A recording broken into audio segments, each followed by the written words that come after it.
ನಮಸ್ಕಾರ ಸ್ನೇಹಿತರೆ, ಎಲ್ರಿಗೂ ಶುಭ ಸಂಜೆ. ಈ ವಿಡಿಯೋ ಮಾಡ್ತಾ ಇರೋದು 8ನೇ ನಂಬರ್ ಅವ್ರಿಗೆ ಎಷ್ಟು ಜನ ಶತ್ರುಗಳು ಇರ್ತಾರೆ ಅಂತ. ಎಲ್ಲ ಕಡೆ ಹೆಜ್ಜೆ ಇಟ್ಟಲ್ಲ. ಯಶ್ ಹೇಳಿದ್ದಾರೆ ಒಂದು ಸಲ ವಿಡಿಯೋದಲ್ಲಿ. ಯಶ್ ದುಶ್ಮನ್ ಕಹ ಅಂದರೆ ಊರು ತುಂಬ ಅಂತ, ಊರು ತುಂಬ ದುಶ್ಮನ್ಗಳಿದ್ದಾರೆ ಅಂತ ಯಶ್ ಹೇಳಿದ್ದು. ಸೊ ಯಶ್ ಜನವರಿ 8ನೇ ತಾರೀಕು ಕೊಟ್ಟಿರೋದು. ಇವತ್ತು ಈ ವಿಡಿಯೋ ಮಾಡ್ತಾ ಇರೋ ವಿಚಾರ ಏನು ಅಂದರೆ, ಅಲ್ಲು ಅರ್ಜುನ್ ಅರೆಸ್ಟ್ ಆಗಿರೋದು. ಅಲ್ಲು ಅರ್ಜುನ್ ಏಪ್ರಿಲ್ 8 ಹುಟ್ಟಿರೋದು. ಯಶ್ ಜನವರಿ 8, ಅಲ್ಲು ಅರ್ಜುನ್ ಏಪ್ರಿಲ್ 8. ಇವರೆಲ್ಲ ಏನು ಅಂದರೆ ಹೆಜ್ಜೆ ಹೆಜ್ಜೆಗೂ ದುಶ್ಮನ್ಗಳಾಗ್ತಾ ಇರ್ತಾರೆ. ಇವ್ರ ಬೆಳವಣಿಗೆನ ಯಾರೂ ಸಹಿಸೋಕ್ಕಾಗಲ್ಲ. 8ನೇ ನಂಬರ್ ಅವ್ರ ಬೆಳವಣಿಗೆನ ಇವ್ರಿಗೆ ಯಾವ ಮಟ್ಟಕ್ಕೆ ಹೋಗುತ್ತೆ ಅಂತಂದರೆ, ತಮ್ಮ ಸ್ವಂತ ನೆರಳೆ ತಮಗೆ ಶತ್ರು ಆಗೋಕ್ಕೆ ಶುರುವಾಗ್ಬಿಡುತ್ತೆ. ಆ ಮಟ್ಟಕ್ಕೆ ಬೆಳೀತಾರೆ ಇವರು. ಅಂದರೆ ಒಂದು ಅತಿಶಯೋಕ್ತಿ ಅದು, ಆ ರೀತಿ ಹೇಳ್ಬೋದು. ಅಷ್ಟು ಜನ ಶತ್ರುಗಳನ್ನ ಇವರು ಜೀವನದಲ್ಲಿ ಕಾಣ್ತಾ ಹೋಗ್ತಾರೆ. ಸ್ವಂತ ತಂದೆ ಜೊತೆಲಿ ಮನೇಲಿ ಜಗಳ ಆಯಿತು, ಅವ್ರ ಮನೆಯಿಂದ ಆಚೆ ಬಂದರು ಅನ್ನೋದು ಕೇಳಿದ್ವಿ ಅಲ್ಲು ಅರ್ಜುನ್ ಅವ್ರದ್ದು. ಮತ್ತೆ ಪ್ಯಾಚಪ್ ಆಯಿತು. ಸ್ವಂತ ತಂದೆ ತಾಯಿಗಳನ್ನೇ ಶತ್ರುವಾಗಿಬಿಡ್ತಾರೆ. ಅವ್ರ ಬೆಳವಣಿಗೆ ನೋಡಿ. ಮನೆ ಊರಲ್ಲೆಲ್ಲ ಆಸ್ತಿ ಮಾಡಿದ್ಯಾ, ಎಲ್ಲ ಕಡೆ ಆಸ್ತಿ ಮಾಡಿದ್ಯಾ, ನಿನಗೇನು ಕಮ್ಮಿ ಆಗಿದೆ ಅಂತ ಎತ್ತ ತಾಯಿನೇ ಹೇಳೋ ಮಟ್ಟಕ್ಕೆ 8ನೇ ನಂಬರ್ ಅವ್ರು ಬೆಳೆದು ಬಿಡ್ತಾರೆ. ಸೊ ಅದು ಇವ್ರಿಗೆ ಕಷ್ಟ. ಆಮೇಲೆ ಇವ್ರು ಯಾರಿಗೆ ಸಹಾಯ ಮಾಡಿರ್ತಾರೋ ಅವ್ರು ಅದನ್ನು ನೆನೆಸ್ಕೊಳ್ಳೋದೇ ಇಲ್ಲ. ಅವರೇ ಇವ್ರಿಗೆ ಮುಳುವಾಗ್ತಾರೆ. ಅದಕ್ಕೆ ಒಂದು ಸಣ್ಣ ಉದಾಹರಣೆ ನಾನು ಹೇಳ್ತೀನಿ. ಇದೇ ಇನ್ನೊಂದು 8ನೇ ನಂಬರ್ ಅವ್ರ ಬಗ್ಗೆ ಹೇಳ್ತೀನಿ. ಜುಲೈ 8ನೇ ತಾರೀಕು ಕೊಟ್ಟಿರೋದು ಸೌರವ್ ಗಂಗೂಲಿ. ಎಷ್ಟು ಹೇಳಿದೆ ಜನವರಿ 8, ಇವರು ಏಪ್ರಿಲ್ 8, ಯಾರು ಅಲ್ಲು ಅರ್ಜುನ್. ಸೌರವ್ ಗಂಗೂಲಿ ಜುಲೈ 8. ಸೊ ಇವ್ರಿಗೇನು ಮಾಡಿದ್ರು, ಇವ್ರಿಗೆಲ್ಲ ಗಂಗೂಲಿ ವಿಚಾರ ನೀವು ನೋಡಿದ್ದೀರಾ. ಎಷ್ಟು ದೊಡ್ಡ ದೊಡ್ಡ ಪ್ಲೇಯರ್ಗಳನ್ನ ಇವತ್ತು ಸ್ಟಾರ್ ಆದವ್ರನ್ನೆಲ್ಲ ಬೆಳೆಸಿದಂಥವ್ರು, ಬೀಜ ಬಿತ್ತಿದಂಥವ್ರು, ನಮ್ಮ ಒಂದು ಭಾರತ ಕ್ರಿಕೆಟ್ ರಂಗದ ಒಂದು ದಿಕ್ಕನ್ನು ಬದಲಾಯಿಸಿದವರೇ ಸೌರವ್ ಗಂಗೂಲಿ. ಅವ್ರು ಏನು ಮಾಡೋರು, ಹರ್ಭಜನ್ ಸಿಂಗು, ಜಹೀರ್ ಖಾನು, ಯುವರಾಜ್ ಸಿಂಗು ಇಂಥವ್ರನ್ನೆಲ್ಲ ಬೆಳೆಸಿದ್ರು. ಧೋನಿನ ಕೂಡ ಬೆಳೆಸಿದ್ದು ಇದೇ ಸೌರವ್ ಗಂಗೂಲಿನೇ.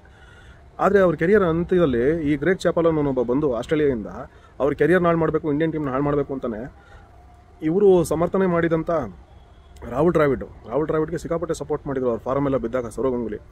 ಆ ಸಮಯದಲ್ಲಿ Rahul Dravid Indian team captain ಆಗಿದ್ದರು. ಅವ್ರನ್ನ ಗಂಗೂಲಿನ ಒಂದು ಟೂರ್ಗೆ ಸೆಲೆಕ್ಟೇ ಮಾಡೋದಿಲ್ಲ. ಅವ್ರು ಬೇಡ್ಕೊತಾರೆ ಗಂಗೂಲಿ. ಆ ವಿಡಿಯೋ ಭಾಳ ವೈರಲ್ ಆಗಿತ್ತು ಅವಾಗ. ಅಂದರೆ ಇಷ್ಟೊಂದೆಲ್ಲ ಸೋಷಿಯಲ್ ಮೀಡಿಯಾ ಸ್ಟ್ರಾಂಗ್ ಆಗಿರಲಿಲ್ಲ ಆಗ. ಇತ್ತು ತಕ್ಕಮಟ್ಟಿಗೆ ಇನ್ನೂ ಶುರುವಾಗ್ತಾ ಇತ್ತಾಗ. ಬಟ್ ನ್ಯೂಸ್ಗಳಲ್ಲಿ ಅಲ್ಲಿ ನೋಡಿದ್ವಿ ನಾವು ಸುಮಾರು ಸಲ. ಬೇಡ್ಕೊಳ್ಳೋ ಪರಿಸ್ಥಿತಿಗೆ ತಂದಿಟ್ಬಿಟ್ರು ಅವ್ರು ಗಂಗೂಲಿನ, ನನ್ನ ಟೀಮಿಗೆ ಸೇರಿಸ್ಕೊಳ್ಳಿ ಅಂತ. ಅಲ್ಲಿ ಆಗಲಿಲ್ಲ, ಅವ್ರನ್ನ ತೊಗೊಳ್ಳಿಲ್ಲ. ಮತ್ತು ಅವರು ಇಲ್ಲಿ ಆ ಟೀಮಲ್ಲಿ ಉಳ್ಕೊಳ್ಳೋದೇ ಕಷ್ಟ ಆಗೋಯ್ತು ಗ್ರೇಗ್ ಚಾಪಲ್ ಮಾಡಿದ ಕುತಂತ್ರದಿಂದ. ಸೊ ಕೊನೆಗೆ ಇವರು ಟೆಂಡೂಲ್ಕರ್ ಟೀಮಲ್ಲಿ ಇಲ್ದಿರಿದ್ರು. ಟೆಂಡೂಲ್ಕರ್ ಟೀಮಲ್ಲಿ ಇದ್ದರು. ಟೆಂಡೂಲ್ಕರ್ನ ಮತ್ತು ಇನ್ನೊಂದಷ್ಟು ಹಳೆ ಪ್ಲೇಯರ್ಗಳನ್ನೆಲ್ಲ ಸಪೋರ್ಟ್ ತೊಗೊಂಡು ಮತ್ತೆ ಟೀಮಿಗೆ ಬರಬೇಕಾಗಿತ್ತು. ಈ ಥರ ಸುಮಾರು ಜನ ಇವ್ರಿಗೆ ವೈರಿಗಳು ಉಟ್ಕೊತಾ ಹೋಗ್ತಾರೆ 8ನೇ ನಂಬರ್ ಅವ್ರಿಗೆ. ಈಗ ನೋಡಿ ಅಲ್ಲು ಅರ್ಜುನ್ ಅವ್ರದ್ದೇ ವಿಷಯ ತೊಗೊಳ್ಳೋಣ. ಅವ್ರದ್ದು ಪವನ್ ಕಲ್ಯಾಣ್ ಅವ್ರದ್ದು ನಡೀತಾನೆ ಇದೆ, ನಾವೆಲ್ಲ ನೋಡಿದ್ದೀವಿ. ಈ ಫಿಲಮ್ ರಿಲೀಸ್ ಆಗಕ್ಕೆ ಮುಂಚೆನೂ ನಡೀತಾ ಇತ್ತು. ಮತ್ತು ಅವ್ರೇನು ಮಾಡಿದ್ರು ಅಂತಂದರೆ, ಅಲ್ಲಿ ಮಾಜಿ ಮುಖ್ಯಮಂತ್ರಿಗಳು ಕೆ ಚಂದ್ರಶೇಖರ್ ರಾವ್ ಅವ್ರದ್ದು TRS ಅಂತ ಪಾರ್ಟಿ ಇತ್ತು, ತೆಲಂಗಾಣ ರಾಷ್ಟ್ರೀಯ ಸಮಿತಿ. ಅದನ್ನು ಭಾರತ ರಾಷ್ಟ್ರೀಯ ಸಮಿತಿ ಅಂತ BRS ಅಂತ ಅದನ್ನು ಪಾರ್ಟಿನ ಬದಲಾಯಿಸ್ಕೊಂಡ್ರು. ಅಲ್ಲಿ ತೆಲಂಗಾಣದಲ್ಲಿ ಎಲೆಕ್ಷನ್ ನಡೆದಾಗ ಅಲ್ಲಿ ಇವರು ಕ್ಯಾನ್ವಾಸ್ ಮಾಡಲಿಲ್ಲ ಕಾಂಗ್ರೆಸ್ನವ್ರಿಗೆ. ಅಲ್ಲಿ ಕಾಂಗ್ರೆಸ್ಸು ಬಿಟ್ಟರೆ BRS ಎರಡು ಸ್ಟ್ರಾಂಗ್ ಆಗಿದ್ದಿದ್ದು. ಜಗನ್ಮೋಹನ್ ಪಾರ್ಟಿ ಮತ್ತು ಬೇರೆ ಇದೆಲ್ಲ ಅಷ್ಟೊಂದಲ್ಲಿ ಅಸ್ತಿತ್ವ ಇರಲಿಲ್ಲ TDP ತೆಲಂಗಾಣದಲ್ಲಿ. ಸೊ ಇವು ಮೇಜರ್ ಇಬ್ಬರು BRS ಪಾರ್ಟಿ ಮತ್ತು ಕಾಂಗ್ರೆಸ್. ಅವ್ರ ಪಾರ್ಟಿಗೆ ಇವ್ರು ಕ್ಯಾನ್ವಾಸ್ ಮಾಡಿದ್ರು ಅಲ್ಲು ಅರ್ಜುನ್. ಆಗ ಅಲ್ಲಿ ಅವ್ರನ್ನ ವೈರಿ ಮಾಡ್ಕೊಂಡ್ರು. ಈಗ ನೋಡಿ 8ನೇ ನಂಬರ್ ವಿಚಾರ ಹೇಳ್ತಾ ಇದ್ದೀನಲ್ಲ, ಕೆ ಚಂದ್ರಶೇಖರ್ ರಾವು 8ನೇ ನಂಬರೇ. ಈಗ ಅಲ್ಲಿ CM ಆಗಿ ಎಲೆಕ್ಟ್ ಆಗಿರೋ ರೇವಂತ್ ರೆಡ್ಡಿ ಅವರು 8ನೇ ನಂಬರೇ. ಈ ಅಲ್ಲು ಅರ್ಜುನು 8. ಇದೇನಾಗುತ್ತೆ, ಈ 8ಕ್ಕೆ ಮೇಯ್ನ್ ದುಶ್ಮನ್ಗಳು ಮೊದಲು ಹೇಳ್ಬಿಡ್ತೀನಿ. 8ಕ್ಕೆ ಆಪೋಸಿಟ್ ನಂಬರ್ 3. 8ಕ್ಕೆ 3 ಆಗೋದೇ ಇಲ್ಲ. 8ಕ್ಕೆ 3ನೇ ನಂಬರ್ ಆಗೋದೇ ಇಲ್ಲ ಬಿಲ್ಕುಲ್. ಇಲ್ಲ ಅವ್ರು ಇರಬೇಕು, ಇಲ್ಲ ಅವ್ರು ಇರಬೇಕು. ಆ ಮಟ್ಟಕ್ಕೆ ಆಗ್ಬಿಡುತ್ತೆ 8. ಈಗ ನಮ್ಮ ಕರ್ನಾಟಕದಲ್ಲಿ ತೊಗೊಳ್ಳಿ, ಪುನೀತ್ ರಾಜ್ಕುಮಾರ್ ಅವರು 8ನೇ ನಂಬರು, ಶಿವರಾಜ್ ಕುಮಾರ್ ಅವರು 3ನೇ ನಂಬರು. ಅಣ್ಣ ತಮ್ಮಂದ್ರು ಇಬ್ಬರು ಜೊತೆ ಇಲ್ದಿರೋ ಥರ ಆಗೋಯ್ತು. ಶಿವರಾಜ್ ಕುಮಾರ್ ಅವರು ಬೇರೆ ಮನೆಗೆ ಹೊರಟೋದ್ರು, ಇವರು ಬೇರೆ ಮನೆ ಉಳ್ಕೊಳ್ಬೇಕಾಯ್ತು. ಇಬ್ಬರ ನಡುವೆ ಬಾಂಧವ್ಯ ಚೆನ್ನಾಗಿತ್ತು, ಆದರೆ ಒಟ್ಟಿಗೆ ಇರೋಕ್ಕಾಗಲಿಲ್ಲ. ಆದರೆ ಅವ್ರ ಜೊತೆಯಲ್ಲಿ ಪುನೀತ್ ರಾಜ್ಕುಮಾರ್ ಅವ್ರ ಜೊತೆಯಲ್ಲಿ ರಾಘವೇಂದ್ರ ರಾಜ್ಕುಮಾರ್ ಅವರು ಇದ್ದರು. ಶಿವರಾಜ್ ಕುಮಾರ್ ಅವ್ರ ಜೊತೆಲಿ ಒಂದೇ ಮನೇಲಿ ಇರೋಕ್ಕಾಗಲಿಲ್ಲ. 3 ಜನ ಅಂಟಮ್ಮಂದರು. 8 ಮತ್ತು 3 ಅಲ್ಲಿ ಡಿಸ್ಟ್ರಾಕ್ಟ್ ಆಯಿತು. ಮತ್ತು ಈಗ ಚಿರಂಜೀವಿ ಸರ್ಜಾ ಅಂತ ಏನು ಅವರು ತೀರ್ಕೊಂಡ್ರು ಆ್ಯಕ್ಟ್ರು, ಅವ್ರು 8. ಅವರು ವೈಫು ಇವರು ಸುಂದರರಾಜ್ ಅವ್ರ ಮಗಳು, ಅವ್ರು 3. ಸೊ 8, 3 ಜೊತೆಯಲ್ಲಿ ಜೀವನ ಮಾಡೋದೇ ಕಷ್ಟ ಆಗೋಯ್ತು. ಅವ್ರು ಹೋಗೇ ಪಾಪ. ಸೊ 8ಕ್ಕೂ 3ಕ್ಕೂ ಭಾಳಷ್ಟು ಪ್ರಾಬ್ಲಮ್ಗಳಿದೆ. ಸೊ 8ಕ್ಕೆ 1, 3ನೇ ನಂಬರು ಶತ್ರು 1. ಎರಡನೇ ವಿಚಾರ ಏನು ಹೇಳಬೇಕು ಅಂತಂದರೆ, 8ಕ್ಕೆ 8 ಸೇಮ್ ನಂಬರ್ ಆಗೋದೇ ಇಲ್ಲ. ನೀವು ಎಲ್ಲಿಂದಲ್ಲಿಗಾನ ನೋಡ್ಕೊಳ್ಳಿ. ನೋಡಿ, ಈ ಪುಷ್ಪ 2 ಬಗ್ಗೆ ಕಮೆಂಟ್ ಮಾಡಿದ್ರು ಮೊನ್ನೆ ಅವರು, ಸಿದ್ಧಾರ್ಥ್ ಅಂತ ಆ್ಯಕ್ಟ್ರು, ತಮಿಳ್ ಆ್ಯಕ್ಟ್ರು. ಆ ಸಿದ್ಧಾರ್ಥ್ ಕೂಡ 8ನೇ ನಂಬರೇ ಸಿದ್ಧಾರ್ಥ್. ಆಯಿತಾ? ಅದಾದಮೇಲೆ ಮೋದಿನ ಟಾರ್ಗೆಟ್ ಮಾಡ್ತಾರೆ. ಮೋದಿ 8ನೇ ನಂಬರು. ಮೋದಿನ ಯಾರು? ಪ್ರಕಾಶ್ ರೈ ಟಾರ್ಗೆಟ್ ಮಾಡ್ತಾರೆ. ಪ್ರಕಾಶ್ ರೈ 8, ಮೋದಿನೂ 8. ಸೊ 8ಕ್ಕೆ 8 ಆಗೋದೇ ಇಲ್ಲ. ಅಲ್ಲಿ ಚಂದ್ರಶೇಖರ್ ರಾವು ರೇವಂತ್ ರೆಡ್ಡಿ ಅವ್ರನ್ನ ಜೈಲ್ಗೆ ಹಾಕ್ಸಿದ್ರು. KCR ರೇವಂತ್ ರೆಡ್ಡಿನ ಹಾಕ್ಸಿದ್ರು. ಮಾಜಿ ಮುಖ್ಯಮಂತ್ರಿ ತೆಲಂಗಾಣದವರು, ಈಗ ಹಾಲಿ ಮುಖ್ಯಮಂತ್ರಿ ರೇವಂತ್ ರೆಡ್ಡಿನ ಅವರು KCR ಮುಖ್ಯಮಂತ್ರಿಗಳಾಗಿದ್ದ ಜೈಲ್ಗೆ ಹಾಕ್ಸಿದ್ರು. ಸೊ KCR 8, ರೇವಂತ್ ರೆಡ್ಡಿನೂ 8. ಇವೆರಡೇ 8ಗಳ ಮಧ್ಯದಲ್ಲಿ ಇವರು ಯಾರು ಅಲ್ಲು ಅರ್ಜುನ್ ಏಪ್ರಿಲ್ 8ನೇ ತಾರೀಕು ಕೊಟ್ಟರು, ಇವ್ರಿಗೆ ಸೇರಿಕೊಂಡ್ರು. ಸೊ ಏನಾಗೋಯ್ತು, ಆ ಫ್ಯೂಡಲ್ಲಿ ಇವ್ರ ಮಧ್ಯದಲ್ಲಿ ಎಂಟ್ರಾದಂಗೆ ಆಯಿತು. ಆ ಒಂದು ಗಲಾಟೆನಲ್ಲಿ ಇವ್ರ ಮಧ್ಯದಲ್ಲಿ ಸೇರ್ಕೊಂಡಂಗಾಯ್ತು. ಸೊ ಇದಾಯಿತು. ಈ 8ಕ್ಕೆ 8 ಈ ಥರ ಕಾಂಬಿನೇಷನ್ ಆಗ್ತಾ ಹೋಗುತ್ತೆ. ಸೇಮ್ ನಂಬರ್ಸು ಆಗೋದಿಲ್ಲ, 8ಕ್ಕೆ 3 ನಂಬರು ಆಗಲ್ಲ. ಆಮೇಲೆ 8ಕ್ಕೆ 1 ನಂಬರು ಸ್ವಲ್ಪ ಕಷ್ಟನೇ, ಯಾಕೆಂದರೆ 8 ಬಂದುಬಿಟ್ಟು ಶನಮಾತ್ಮನ ನಂಬರು, 1 ಬಂದು ಸೂರ್ಯನ ನಂಬರು. ತಂದೆ ಮಗ ಇಬ್ಬರು, ಇವರು 8 ಬಂದುಬಿಟ್ಟು ಪಶ್ಚಿಮಕ್ಕೆ ತಿರುಗಿದ್ರೆ ಸೂರ್ಯ ಬಂದು ಪೂರ್ವಕ್ಕೆ ತಿರುಗ್ತಾನೆ, ಒಬ್ರಿಗೊಬ್ರು ಮುಖ ಕೂಡ ನೋಡಲ್ಲ ಆ ಥರ. ಸೊ 8ಕ್ಕೆ 1 ನಂಬರು ಮತ್ತು 3 ನಂಬರು ಬಿಲ್ಕುಲ್ ಆಗೋದೇ ಇಲ್ಲ. ಇದು ಬಿಟ್ಟು ಇವ್ರಿಗೆ 8ನೇ ನಂಬರ್ ಅವ್ರಿಗೆ ಪ್ರತಿಯೊಂದು ಗ್ರಹಗಳಿಂದನೂ ತೊಂದರೆ ಇದ್ದೇ ಇರುತ್ತೆ, ಪ್ರತಿಯೊಬ್ಬರು ವೈರಿಗಳಾಗಿರ್ತಾರೆ. ಇವರು ಏಳಿಗೆ ಎಷ್ಟು ಚೆನ್ನಾಗಿ ಬೆಳೀತಾರೆ ಜೀವನದಲ್ಲಿ ಅಂದರೆ 8ನೇ ನಂಬರ್ ಇರೋರಿಗೆ ಸಿಕ್ಕಾಪಟ್ಟೆ ಚೆನ್ನಾಗಿ ಬೆಳೀತಾರೆ. ಆಮೇಲೆ 8ನೇ ನಂಬರ್ ಅವ್ರಿಗೆ ಚೈನಾದಲ್ಲಿ ಎಸ್ಪೆಷಲಿ ಭಾಳ ಒಂದು ಇದಿದೆ ಅಲ್ಲಿ, ಏನಂದರೆ 8ನೇ ತಾರೀಕು ಹುಟ್ಟಿರೋ ಮಕ್ಕಳುಗಳು ತುಂಬ ಶೈನ್ ಆಗ್ತಾರೆ ಅನ್ನೋದು ಚೈನಾದಲ್ಲಿ. ಅವರು ಚೈನೀಸ್ ಅಸ್ಟ್ರಾಲಜಿನಲ್ಲೂ ಬಿಲೀವ್ ಮಾಡ್ತಾರೆ. ಅವರು 8 ಇಸ್ ದ ಸ್ಟ್ರಾಂಗೆಸ್ಟ್ ನಂಬರ್ ಅಂತ ಬಿಲೀವ್ ಮಾಡ್ತಾರೆ ಚೈನಾದಲ್ಲಿ. ಅಲ್ಲಿ ನಮ್ಮ ಥರ ಜಾತಕ ಇಲ್ಲ, ಬೇರೆ ಟೈಪ್ ಇದೆ ಅಲ್ಲಿ, ನಮ್ಮ ಥರ ಅಸ್ಟ್ರಾಲಜಿ ಇಲ್ಲ ಅಲ್ಲಿ ನ್ಯೂಮರಾಲಜಿನೂ ಕನ್ಸಿಡರ್ ಮಾಡ್ತಾರೆ ತುಂಬ ಜನ. ಪ್ಲಸ್ ನಂಬರ್ನ ಬೇಸಿಸ್ ಮೇಲೆ ಅವ್ರದ್ದು ಚೈನೀಸ್ ಅಸ್ಟ್ರಾಲಜಿ ಬೇರೆ ಇದೆ. ಸೊ ಅದರಲ್ಲಿ 8 ನಂಬರ್, 8ನೇ ತಾರೀಕು ಒಂದು ಮಗು ಮನೇಲಿ ಹುಟ್ಟಿದೆ ಅಂದರೆ ಅದು ತುಂಬ ಉನ್ನತ ಮಟ್ಟಕ್ಕೆ ಬೆಳೆಯುತ್ತೆ ಅನ್ನೋ ರೀತಿಯಲ್ಲಿ ಅಲ್ಲಿ ತೊಗೊಳ್ಳೋದು. ಸೊ ಆಮೇಲೆ ನಾವು 8ನೇ ನಂಬರ್ ಅವರು ಹೆಂಗೆ ಇರ್ತಂದರೆ ಎಲ್ಲದರಲ್ಲೂ ಶೈನ್ ಆಗ್ತಾರೆ ಅವರು, ಮೆಜಾರಿಟಿ. ಅದರಲ್ಲೂ ಡೈರೆಕ್ಟ್ 8. ನೀವು ನೋಡಿ ಮೋದಿ ಅವರು 17, ಅವರು ಆ 17 1+7 8 ಅವರು ಆ ನಂಬರಲ್ಲೇ ಅಷ್ಟು ಬೆಳೆದಿದ್ದಾರೆ. ಇವರೆಲ್ಲ ಡೈರೆಕ್ಟ್ 8ಗಳು ನಾನು ಹೇಳಿದವರು. ಗಂಗೂಲಿ ಇರ್ಬೋದು, ಯಶ್ ಇರ್ಬೋದು, ಅಲ್ಲು ಅರ್ಜುನು. ಸೊ ಈ ಥರ ಅನೇಕ ಜನ ಇದ್ದಾರೆ 8ನೇ ನಂಬರು. ಸುಮಾರು ಜನ ಲಿಸ್ಟ್ ಹೇಳ್ತಾ ಹೋದರೆ ಸಿಕ್ಕಾಬಿಟ್ಟಿದೆ. ಜಾನ್ ಅಬ್ರಾಮ್ 8ನೇ ನಂಬರು, ಈ ಥರ ಧರ್ಮೇಂದ್ರ ಅವರು 8ನೇ ನಂಬರು, ಸುಮಾರು ಜನ ಇದ್ದಾರೆ. ಅದು ಲಿಸ್ಟ್ ಕೊಡೋಕ್ಕೆ ಆಗಲ್ಲ. ಇವಾಗ ಬ್ಯಾಡ್ಮಿಂಟನ್ ಪ್ಲೇಯರ್ ಸೈನಾ ನೆಹ್ವಾಲ್ 8ನೇ ನಂಬರು. ನಾನು ಇದ್ರ ಬಗ್ಗೆ ಸಾಕಷ್ಟಲ್ಲಿ ಒಂದು ಇದು ಮಾಡಿದ್ದೀನಿ. ಬಟ್ ಈ 8ನೇ ನಂಬರ್ ಇವ್ರಿಗೆ ಆದಾಗ ಆಮೇಲೆ ಇವ್ರದ್ದು ಅಲ್ಲು ಅರ್ಜುನ್ ಅವ್ರ ಜಾತಕ ನಾನು ನೋಡಿದೆ. ಮಕರ ರಾಶಿ, ಧನಿಷ್ಠ ನಕ್ಷತ್ರ ಮಕರ ರಾಶಿ ಅವ್ರದ್ದು. ಅವ್ರಿಗೆ ಈಗ 7.5 ಮುಗಿಯೋ ಸ್ಟೇಜನಲ್ಲಿದೆ. ಇನ್ನು ಮಾರ್ಚ್ ಯಾವಾಗ ಮುಗಿಯುತ್ತೆ ಅನ್ನೋದನ್ನು ಕಾಯ್ತಾ ಇದ್ದಾರೆ ಮಕರ ರಾಶಿ ಅವ್ರು ಪ್ರತಿಯೊಬ್ಬರೂ. ಮಾರ್ಚ್ ತಿಂಗಳು ಯಾವಾಗ ಮುಗಿದೋಗ್ಬಿಡುತ್ತಪ್ಪ, ಅದು ಆಗೋಗ್ಬಿಟ್ರೆ ಸಾಕು. ನೆಕ್ಸ್ಟ್ ಬರೋ 2025 ಮಾರ್ಚ್ ಮುಗಿದೋದ್ಮೇಲೆ ಅವ್ರಿಗೆ 7.5 ಬಿಟ್ಟೋಗುತ್ತೆ. ಶನಮಾತ್ಮ ಇವಾಗ ಬಿಡ್ತಾ ಇದ್ದಾನೆ. ಬಿಡಬೇಕಾದ್ರೆ ಸಾಕಷ್ಟು ತೊಂದರೆಗಳನ್ನ ಕೊಟ್ಟು ಬಿಡ್ತಾ ಇದ್ದಾನೆ ಮಕರ ರಾಶಿ ಅವ್ರಿಗೆ. ಭಾಳ ಹುಷಾರಾಗಿರಬೇಕು. ಏನು ಮಾಡೋಕ್ಕೋದ್ರೂ ಉಲ್ಟಾಗುತ್ತೆ. ಸುಮ್ಮನೆ ಒಂದು ಸಣ್ಣದಾಗಿ ಒಂದು ಕೂದಲು ಅಷ್ಟು ಕೆಟ್ಟಿ ಯೋಚನೆ ಮಾಡೋರು ಅದು ನಮಗೆ ಬೆಟ್ಟದ ರೀತಿಯಲ್ಲಿ ರಿವರ್ಸ್ ಆಗುವಂಥ ಪರಿಸ್ಥಿತಿನಲ್ಲಿ ಬರುತ್ತೆ ಮಕರ ರಾಶಿನವ್ರಿಗೆ. ಸೊ ಈಗ ಭಾಳ ಹುಷಾರಾಗಿರಬೇಕು ಮಕರ ರಾಶಿನವರು. ಎಲ್ಲೇ ಹೋಗಲಿ 1 ವರ್ಡು 2 ವರ್ಡಲ್ಲಿ ಮಾತು ಮುಗಿಸ್ಕೊಂಬನ್ನಿ. ಯಾರ ಹತ್ರನೂ ದುಡ್ಡಿನ ವ್ಯವಹಾರಗಳು ಮಾಡೋಕ್ಕೆ ಹೋಗ್ಬೇಡಿ, ದುಡ್ಡು ಕೊಡೋಕ್ಕೆ ಹೋಗ್ಬೇಡಿ, ದುಡ್ಡು ಇಸ್ಕೊಳ್ಳೋಕ್ಕೆ ಹೋಗ್ಬೇಡಿ. ಸಾಲ ಅಂತೂ ಈ ಸಮಯದಲ್ಲಿ ಮಾಡಲೇಬೇಡಿ. ಕೈಲಿದ್ದಷ್ಟು ನೀವು ನ್ಯೂ ಇಯರ್ ಪಾರ್ಟಿ ಮಾಡೋಕ್ಕಾಗಲಿಲ್ವಾ, ಏನೋ ಒಂದು ಕೊಂಡ್ಕೊಳ್ಳೋಕ್ಕಾಗಲಿಲ್ವಾ, ಗಿಫ್ಟ್ ಕೊಡೋಕ್ಕಾಗಲಿಲ್ವಾ, ಒಂದು ಮದುವೆಗೆ ಒಂದು ಒಳ್ಳೆ ಬಟ್ಟೆ ಹಾಕೊಳ್ಳೋಕೆ ಹೋಗಲಿಲ್ವಾ, ಹೋಗಲೇಬೇಡಿ. ಈ ರೀತಿ ಎಲೆ ಮರೆ ಕಾಯಿ ಅನ್ನೋ ಒಂದು ಹೊರಡಿದೆ. ಆ ರೀತಿ ಬದುಕಿದ್ರೆ 8ನೇ ನಂಬರ್ ಅವ್ರಿಗೆ ಇನ್ನು 5 ತಿಂಗಳು, ಡಿಸೆಂಬರು, ಜನವರಿ, ಫೆಬ್ರವರಿ, 4 ತಿಂಗಳು, ಇನ್ನು ಮಾರ್ಚ್ ಎಂಡ್ವರೆಗೂ 4 ತಿಂಗಳು ಈ ರೀತಿ ಇದ್ಬಿಟ್ರೆ ಆಮೇಲೆ ನಿಮ್ಮದೇ ಜಿಂದಗಿ, ನಿಮ್ಮದೇ ಜೀವನ. ಆಮೇಲೆ ನೀವೇನು ನಡೆದ್ರೆ ನೀವು ಹೆಂಗೆ ಅಂದ್ಕೊಂಡ್ರೆ ನಡೆಯುತ್ತೆ. ಈ 4 ತಿಂಗಳು ತುಂಬ ಚೆನ್ನಾಗಿರಬೇಕು. ನಮ್ಮ ಮನೆಯಲ್ಲಿ ಪುಷ್ಪ 2 ಫಿಲಮ್ಗೆ ರಿವ್ಯೂ ಮಾಡಿದ್ದೀನಿ ನಾನು ಈ ವಿಡಿಯೋದಲ್ಲಿ. ಆ ಫಿಲಮ್ ನೋಡಲಿಕ್ಕೆ ನಾನು ಫಸ್ಟ್ ಡೇನೇ ಹೋಗಿದ್ದೆ. ನಮ್ಮ ಮನೆಯಲ್ಲಿ ನಮ್ಮ ಹೆಂಗಸರ ಹತ್ರ ನಾನು ಹೇಳ್ತಾ ಇದ್ದೆ. ನನಗೆ ನಿಜವೂ ಧನಿಷ್ಠ ನಕ್ಷತ್ರ ಮಕರ ರಾಶಿ ಅಂತ ಗೊತ್ತಿರಲಿಲ್ಲ ಅಲ್ಲು ಅರ್ಜುನ್. ಇವತ್ತು ಹಾರೋಸ್ಕೋಪ್ನ ನೋಡಿದೆ ತೆಗೆದು, ಈಗ ಅರೆಸ್ಟ್ ಆದಮೇಲೆ. ಅಲ್ಲಿವರೆಗೂ 8ನೇ ನಂಬರ್ ಬೇಸಿಸ್ ಮೇಲೆ ಹೇಳ್ತಾ ಇದ್ದೆ ಅವ್ರಿಗೆ. ನೋಡಿ ಎಲ್ಲ ಶತ್ರುಗಳು ಮಾಡ್ಕೊಂಡ್ಬಿಟ್ಟಿದ್ದಾರೆ. ಪವನ್ ಕಲ್ಯಾಣ್ ಅವ್ರ ಜೊತೆನಲ್ಲೂ ಕಿರಿಕ್ ಮಾಡ್ಕೊಂಡಿದ್ದಾರೆ. ಅದು ಹೆಂಗೋ ಅವರು ಫಿಲಮ್ನ ಏನೋ ಒಂದು ತೊಂದರೆಗಳಾಗುತ್ತೆ. ಪವನ್ ಕಲ್ಯಾಣ್ ಅಭಿಮಾನಿಗಳು ನೆಗೆಟಿವ್ ರಿವ್ಯೂಸ್ ಆಗ್ತಾಯಿದ್ದಾರೆ, ಅವರು ವಿರೋಧ ಮಾಡ್ತಾಯಿದ್ದಾರೆ. ಥಿಯೇಟ್ರ್ ಬಿಟ್ಟ ಮೇಲೆ ಅಥವಾ ಥಿಯೇಟ್ರ್ ಮುಂಚೆನೇ ಸ್ಟಾರ್ಟ್ ಆಗೋಕ್ಕೆ ಮುಂಚೆ ಹೋಗಿ ಒಂದಷ್ಟು ಥಿಯೇಟ್ರ್ಗಳಲ್ಲಿ ಫುಲ್ ಟಿಕೆಟ್ಗಳು ಅವರೇ ಬುಕ್ ಮಾಡಿ ಖಾಲಿ ಥಿಯೇಟ್ರ್ಗಳಿದೆ ಅಂತೆಲ್ಲ ನೋಡಿಸ್ತಾ ಇದ್ದಾರೆ. ನೀವು ಹಿಂದಿನಲ್ಲಿ ತೆಲುಗುಗಿನ ಜಾಸ್ತಿ ದುಡ್ಡು ಮಾಡಿದೆ ಅಂದರೆ ನೀವು ಇಮ್ಯಾಜಿನ್ ಮಾಡ್ಕೊಳ್ಳಿ.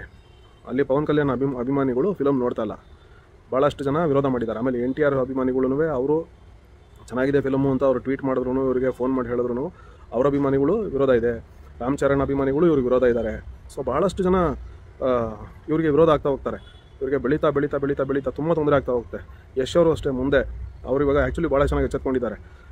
ಯಶ್ ಅವರು ಯಾರನ್ನ ಹತ್ರ ಇಟ್ಕೋಬೇಕು ಅಷ್ಟು ಜನ ಮಾತ್ರ ಹತ್ರ ಇಟ್ಕೊಳ್ಳಬೇಕು 8ನೇ ನಂಬರ್ ಅವರು. ಆಮೇಲೆ ಎಲ್ಲದರಿಂದನೂ ದೂರ ಇರಬೇಕು. ಕೆಟ್ಟ ವ್ಯಸನಗಳಿರ್ಬೋದು, ಕುಡಿತ ಅಥವಾ ಸಿಗರೇಟು, ಪ್ರತಿಯೊಂದರಿಂದನೂ ದೂರ ಇರಬೇಕು. ಯಾರು ಸಹವಾಸಕ್ಕೂ ಹೋಗಬಾರ್ದು, ಜಾಸ್ತಿ ಜನಗಳ ಸಂಪರ್ಕ ಇಟ್ಕೋಬಾರ್ದು. ಏನಾದ್ರು ಸೋಷಲೈಸ್ ಆಗಬೇಕು ಅಂತಂದ್ರೂ 5 ಜನ 10 ಜನ ಅಷ್ಟೇ, ಗುಂಪು ಜಾಸ್ತಿ ಇದ್ದರೆ ಅಲ್ಲಿಗೆ ಹೋಗಲೇಬಾರ್ದು. ಈ ರೀತಿ ಇದ್ದರೆ ಮಾತ್ರ ಇನ್ನೊಂದು 4 ತಿಂಗಳು, ಅದಾದಮೇಲೂ ಜೀವನ ಪರ್ಯಂತ ಈ ಥರ ದೊಡ್ಡ ಮಟ್ಟಕ್ಕೆ ಬೆಳೆದಿರೋವಂಥವ್ರು ಅದೇ ರೀತಿ ಇರಬೇಕು. ಇಲ್ಲದೇ ಇದ್ದರೆ ಭಾಳ ಕಷ್ಟಗಳು ಅನುಭವಿಸ್ತಾರೆ, ತೊಂದರೆಗಳಾಗುತ್ತೆ. ಆಮೇಲೆ ವಾಹನ ಸವಾರಿ ಮಾಡಬೇಕಾದ್ರೆ ಇನ್ನೊಂದು 4 ತಿಂಗಳು ಮಕರ ರಾಶಿನವರು ಭಾಳ ಹುಷಾರಾಗಿರಿ. ಭಾಳ ಅಂದರೆ ಭಾಳ ಹುಷಾರಾಗಿ. ಸುಮ್ಮನೆ ನಿಂತ್ಕೊಂಡು ನೀವು ಗಾಡಿ ಒಂದು ಸೈಡ್ ನಿಂತ್ಕೊಂಡು ಹಿಂದೆ ಬಂದು ಕೂತಾರೆ. ನಿಮಗೆ ಗಾಡಿ ಪಾರ್ಕ್ ಮಾಡಬೇಕಾದ್ರೆ ಪಾರ್ಕಿಂಗ್ ಜಾಗದಲ್ಲೇ ಪಾರ್ಕ್ ಮಾಡಬೇಕು. ರೋಡ್ ಸೈಡಲ್ಲಿ ಗಾಡಿ ಹಾಕೊಂಡಿದ್ದೀನಿ, ನೀವು ಸೇಫ್ ಇರಲ್ಲ, ನಿಂತಿರೋ ಗಾಡಿಗೆ ಬಂದು ಹೊಡಿತಾರೆ. ಸೊ ಈ ರೀತಿ ಇದೆ, ನಿಮಗೆ ಎಲ್ಲೆಲ್ಲೂ ತೊಂದರೆ ಇರುತ್ತೆ. ಒಂದು ರೋಡ್ ದಾಟಬೇಕಾದ್ರೂ ಕಷ್ಟ, ನಿಮಗೆ ಯಾರೋ ಬಂದು ಕೂತ್ಬಿಡ್ತಾರೆ. ಈ ರೀತಿ ಇದೆ. ಎಷ್ಟು ಬೇಕೋ ಅಷ್ಟು ಮಾತ್ರ ಅವಶ್ಯಕತೆ ಇದ್ದರೆ ಮನೆಯಿಂದ ಆಚೆ ಹೋಗಿ, ಆಫೀಸಿಂದ ಆಚೆ ಹೋಗಿ, ಮನೆಯಿಂದ ಆಫೀಸ್, ಆಫೀಸಿಂದ ಮನೆ. ಅವಶ್ಯಕತೆ ಇಲ್ಲಾಂದರೆ ಎಲ್ಲೂ ಹೋಗಬೇಡಿ. ತೀರಾ ಇಂಪಾರ್ಟೆಂಟ್ ಇದ್ದರೆ ಮಾತ್ರ ಹೋಗಿ ನೀವು ಕೆಲಸಗಳಿಗೆ. ಇಲ್ವಾ, ಮನೆ ಆಯಿತು, ಆಫೀಸ್ ಆಯಿತು, ನಿಮ್ಮ ಸ್ಕೂಲ್ ಆಯಿತು, ಕಾಲೇಜ್ ಆಯಿತು, ಇಷ್ಟೇ. ಇನ್ನು ಬೇರೆ ಎಲ್ಲೂ ಏನೂ ಹೋಗ್ಕೋಬೇಡಿ. ಭಾಳ ತೊಂದರೆ ಇದೆ. ನನಗಂತೂ ಶಾಕ್ ಆಗೋಯ್ತು. ನಾನು ಅವ್ರ ರಾಶಿ ನಕ್ಷತ್ರ ನೋಡಿದ್ಮೇಲೆ ನಂಗೆ ಸಿಕ್ಕಾಪಟ್ಟೆ ಶಾಕ್ ಆಗೋಯ್ತು. ಇದು 8ನೇ ನಂಬರ್ ಬೇಸಿಸ್ ಮೇಲೆ ಹೇಳ್ತಾ ಇದ್ದಾರೆ ತೊಂದರೆಗಳಿದೆ ಅಂತ. ಇವಾಗ ಅವರು ಟ್ವೀಟ್ ಮಾಡಿದ್ದಾರೆ ಪವನ್ ಕಲ್ಯಾಣ್, ಅದು ಒಂದು ಸ್ವಲ್ಪ ಬೇಜಾರಾಗುತ್ತೆ. ಅಲ್ಲೇ ಗೊತ್ತಾಗುತ್ತೆ united we stand, divided we fall ಅಂತ ಹೇಳಿದ್ದಾರೆ. ಅದಕ್ಕೆ ಅರ್ಥ ಹಲವಾರು ಸಿಗುತ್ತೆ. ಯಾವ ಅರ್ಥದಲ್ಲಿ ಹೇಳಿದ್ದಾರೆ ಅನ್ನೋದು ಅವರು ಇನ್ನೂ ಸ್ಪೆಸಿಫೈ ಮಾಡಬೇಕಾಗಿತ್ತು. ಮಾರ್ಮಿಕವಾಗಿ ಹೇಳಿದ್ದಾರೆ, ಅದಕ್ಕೆ ಏನು ಅರ್ಥ ತಗೋಬೇಕು ಅಂತಲೇ ಗೊತ್ತಿಲ್ಲ. ಅವರು ಸೆಲೆಬ್ರೇಟ್ ಮಾಡ್ತಾ ಇದ್ದಾರೆ ಅಲ್ಲು ಅರ್ಜುನ್ ಅರೆಸ್ಟ್ನ, ಅಥವಾ ನೀನು ನನ್ನ ಜೊತೆ ಬಂದು ಕಾಂಪ್ರಮೈಸ್ ಮಾಡ್ಕೋ, ಅಥವಾ ನೀನು ನನ್ನ ಹತ್ರ ಇಟ್ಕೋಬಾರ್ದಾಗಿತ್ತು ಅಂತ ಇದ್ದಾರೆ, ಯಾಕೆ ನನ್ನ ಜೊತೆ ಕಿರಿಕ್ ಇಟ್ಕೊಂಡೆ ಅಂತ ಇದ್ದಾರೆ, ಏನೂ ಗೊತ್ತಾಗ್ತಲ್ಲ, ಆ ರೀತಿ ಮಾಡಿದ್ದಾರೆ. ಸೊ ಅದಕ್ಕೆ ಏನೋ ಇಂಟರಿಮ್ ಬೇಲ್ ಸಿಕ್ಕಿದೆ ಅಂತ ಈಗ ಜಸ್ಟು ನಾನು ಈ ವಿಡಿಯೋ ಮಾಡ್ತಾಯಿದ್ದೀನಿ. ಈಗ ಸಮಯ ಸಂಜೆ 6 ಗಂಟೆ 13ನೇ ತಾರೀಕು ಡಿಸೆಂಬರ್ 2024. ಈಗ ಬಂತು ಸುದ್ದಿ, ಇಂಟ್ರಿಮ್ ಬೇಲ್ ಸಿಕ್ಕಿದೆ ಅಲ್ಲು ಅರ್ಜುನ್ಗೆ ಅಂತ. ನನಗೇನೋ ಸಿಲಿ ಅನ್ಸುತ್ತಿದೆ ಮ್ಯಾಟ್ರ್, ನಿಜವಾಗ್ಲೂ ಹೇಳ್ತೀನಿ.